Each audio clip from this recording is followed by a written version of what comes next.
Sex, भूख, growth, metabolism, ये सब कुछ और इससे भी बहुत ज्यादा चीजें हमारे शरीर में केवल एक चीज कंट्रोल करता है, एक महत्वपूर्ण ग्लैंड हमारे दिमाग में जो इतने सारे हार्मोन रिलीज करता है जो हमारे पूरे के पूरे शरीर की होम्योस्टेसिस को मेंटेन करने में बहुत ज्यादा मदद करता है। मैंने आपको पिछले वीडियो में ये बता रखा है कि हार्मोन एक सिग्नलिंग मॉलिक्यूल है जिसकी वजह से सेल आपस में बात कर पाते हैं। ये हमारे शरीर की भाषा की तरह होते हैं जिसे केवल सेल ही पढ़ पाते हैं। देखिए, हमारे दिमाग में मौजूद एक बहुत ही छोटा सा ग्लैंड होता है जिसका नाम है हाइपोथैलेमस। ये बहुत ही छोटा सा ग्लैंड है जो कि हमारे शरीर का मास्टर ऑफ मास्टर ग्लैंड है। यानी यही हाइपोथैलेमस हमारे दिमाग में मौजूद पिट्यूटरी ग्लैंड, जिसे हिंदी में पीयूष ग्रंथि कहते हैं, उसे कंट्रोल करता है। पहले इस हाइपोथैलेमस से हार्मोन रिलीज होगा जो जाकर पिट्यूटरी ग्लैंड को स्टिमुलेट करेगा शरीर के बाकी के महत्वपूर्ण हार्मोन को रिलीज करने के लिए। अब मैं ये सोच रहा हूँ कि जब ये इतना ज्यादा इंपॉर्टेंट है तो मेरे चैनल पर इसके बारे में डिटेल जानकारी ना हो, ये बिल्कुल भी सही बात नहीं होगा। तो जितनी भी जानकारी मैं जुटा पाया हूँ उतना आज आपको बहुत ही अच्छे तरीके से ये जानकारी मैं डिलीवर कर देता हूँ। देखिए, हाइपोथैलेमस पिट्यूटरी दोनों ही आपस में जुड़े रहते हैं। दोनों के एक्सेस से ही हार्मोन का रेगुलेशन होता है और हार्मोन दूसरे ग्लैंड को जाकर एक्टिवेट करते हैं। हाइपोथैलेमस जो कि पिट्यूटरी के एंटीरियर पार्ट से ब्लड वेसल से जुड़ा रहता है और पिट्यूटरी का पोस्टीरियर पार्ट हाइपोथैलेमस से नर्व के थ्रू जुड़ा रहता है। अब देखिए, हाइपोथैलेमस में दरअसल स्पेशल किस्म के 11 न्यूक्लियस होते हैं। न्यूक्लियस मतलब न्यूरॉन के सेल बॉडी के कलेक्शन को कहते हैं। हाइपोथैलेमस के ये जो न्यूक्लियस है वो स्पेशल किस्म के न्यूरॉन न्यूरो एंडोक्राइन सेल से बने हुए होते हैं। यही स्पेशल किस्म के न्यूरॉन से बने हुए ये 11 प्रकार के न्यूक्लियस आप अपने स्क्रीन पर अभी देख सकते हैं। ये जो न्यूक्लियस है ये विभिन्न प्रकार के 9 हार्मोन को सिंथेसिस करते हैं और यही 9 हार्मोन हमारे पूरे के पूरे बॉडी को रेगुलेट और कंट्रोल करते हैं। ये 9 हार्मोन दरअसल पिट्यूटरी ग्लैंड पर जाते हैं और उन्हें स्टिमुलेट करते हैं अलग प्रकार के हार्मोन को रिलीज करने के लिए, जो दूसरे ग्लैंड पर जाकर स्पेसिफिक टाइप के हार्मोन को बनाने के लिए उन्हें एक्टिवेट करते हैं। चलिए एक एक करके उन सभी हार्मोन के बारे में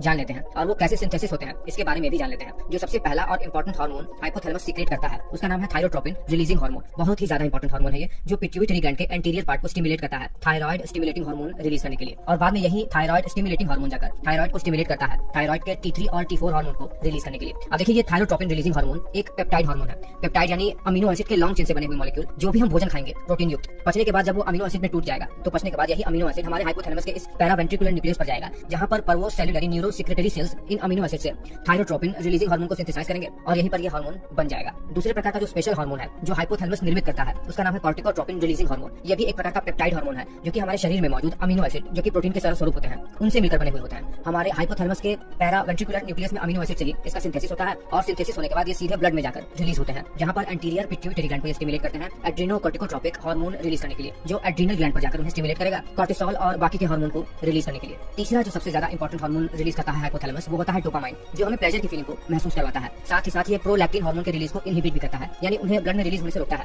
डोपामाइन को हम ढंग से जानेंगे। अभी आप ये जानिए कि हाइपोथैलेमस के आर्क्यूएट न्यूक्लियस पर ये डोपामाइन का सिंथेसिस होता है और दरअसल ये एक एमाइन हार्मोन है जो कि मेनली अमीनो एसिड के शॉर्ट चेन मॉलिक्यूल से बने हुए होते हैं। हाइपोथैलेमस में सिंथेसिस होने वाला ये एकमात्र शॉर्ट चेन एमाइन हार्मोन है। आपको बता दें कि डोपामाइन एक न्यूरोट्रांसमीटर की तरह भी काम करता है और ब्रेन के बाकी हिस्सों में भी डोपामाइन का सिंथेसिस होता है बाकी के न्यूरोट्रांसमीटर की तरह। इसको भी समझने के लिए बहुत ज्यादा टाइम चाहिए। चौथे प्रकार का जो हार्मोन हाइपोथैलेमस सीक्रेट करता है वो होता है ग्रोथ हार्मोन रिलीजिंग हार्मोन, जो कि एक पेप्टाइड हार्मोन है। ये अमीनो एसिड से ही बनता है। ये हार्मोन हाइपोथैलेमस से निकलकर पिट्यूटरी को जाता है ग्रोथ हार्मोन को रिलीज करने के लिए, यानी ये पिट्यूटरी को स्टिमुलेट करेगा, तब कहीं जाकर ग्रोथ हार्मोन रिलीज होगा और तभी ग्रोथ हार्मोन से आगे जाकर हमें भूख भी लग जाएगा और शरीर में ग्रोथ भी होगा। हमारी हाइट भी इंक्रीज होती है इसी ग्रोथ हार्मोन की वजह से। और आपको बता दें कि growth hormone releasing hormone hypothalamus के आर्क्यूएट न्यूक्लियस पर सिंथेसिस होता है और एंटीरियर पिट्यूटरी पर स्टोर या उन्हें स्टिमुलेट करेगा ग्रोथ हार्मोन रिलीज करने के लिए। अब देखिए, जो पांचवें प्रकार का हार्मोन हाइपोथैलेमस रिलीज करेगा वो होता है गोनाडोट्रोपिन रिलीजिंग हार्मोन। वो हार्मोन जो हमारे सेक्स ग्लैंड को डेवलप करने के लिए बहुत ज्यादा इंपॉर्टेंट रोल प्ले करता है, चाहे फीमेल्स में मेंस्ट्रुअल साइकिल हो या पुरुषों में टेस्टिकल्स के डेवलपमेंट की बात हो, ये बहुत ज्यादा इंपॉर्टेंट है। ये भी एक प्रकार का पेप्टाइड हार्मोन ही है क्योंकि ये अमीनो एसिड से मिलकर बना हुआ होता है, अमीनो एसिड के लॉन्ग चेन से मिलकर बना हुआ होता है। और आपको बता दें कि ये इतना ज्यादा इंपॉर्टेंट हार्मोन हमारे हाइपोथैलेमस के प्री ऑप्टिक एरिया में सिंथेसिस होता है।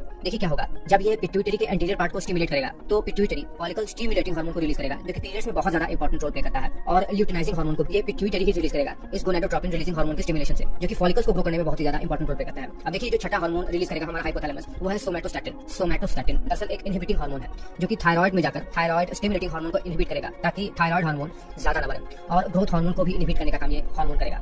हाइपोथैलेमस के पेरीवेंट्रिकुलर न्यूक्लियस में इस हार्मोन का सिंथेसिस होता है। अब देखिए, आप ये जान गए हैं कि हाइपोथैलेमस पिट्यूटरी के एंटीरियर पार्ट को स्टिमुलेट करके कौन कौन से हार्मोन रिलीज करवाता है। अब ये जान लेते हैं कि हाइपोथैलेमस पिट्यूटरी ग्लैंड के पोस्टीरियर पार्ट को स्टिमुलेट करके कौन कौन से हार्मोन रिलीज करवाता है। देखिए, हाइपोथैलेमस पिट्यूटरी के साथ एक्सिस बनाकर नर्व के थ्रू ऑक्सीटोसिन, वैसोप्रेसिन और न्यूरोटेंसिन जैसे हार्मोन रिलीज कराता है। ये बात ध्यान रखिएगा कि हाइपोथैलेमस पिट्यूटरी के साथ पोस्टीरियर पिट्यूटरी से नर्व फाइबर के थ्रू जुड़ा रहता है। ऑक्सीटोसिन सुप्रा ऑप्टिक न्यूक्लियस पर जाकर सिंथेसिस होता है हाइपोथैलेमस में, और ये ब्रेस्ट मिल्क और यूटेराइन कॉन्ट्रैक्शन में मदद करता है। हालांकि पिट्यूटरी को समझे बिना इसे समझना लगभग लगभग कठिन ही है। हम आगे के वीडियो में ये सब जानेंगे। वैसोप्रेसिन नाम का हार्मोन पैरावेंट्रिकुलर न्यूक्लियस और सुप्रा ऑप्टिक न्यूक्लियस पर सिंथेसिस होता है और ये किडनी में यूरिन फिल्टर में मदद करता है। न्यूरोटेंसिन नाम का हार्मोन भी हमारे हाइपोथैलेमस में सिंथेसिस होता है। खास बात यह है कि न्यूरोटेंसिन हार्मोन शरीर के बाकी हिस्सों में भी बनता है और ये न्यूरोटेंसिन हार्मोन का काम हमारे भोजन में जो हम फैटी एसिड खाते हैं उसको सेल में अपटेक करना और मास्ट सेल से हिस्टामिन रिलीज करना, साथ ही साथ हमारे ब्रेन में जो बाकी के न्यूरोट्रांसमीटर जैसे डोपामाइन, गाबा या ग्लूटामेट उनको ये मॉड्यूलेट करने का काम भी करता है। ये न्यूरोटेंसिन हार्मोन एक पेप्टाइड हार्मोन है। तो कुल 9 हार्मोन को बहुत ही शॉर्ट में जानने का प्रयास किया है हमने। जब हम पिट्यूटरी समझने लगेंगे तो ये हमें पूरी तरीके से समझ में आ जाएगा। फिलहाल इस वीडियो पर आप अपनी प्रतिक्रिया देना बिल्कुल भी मत भूलिएगा।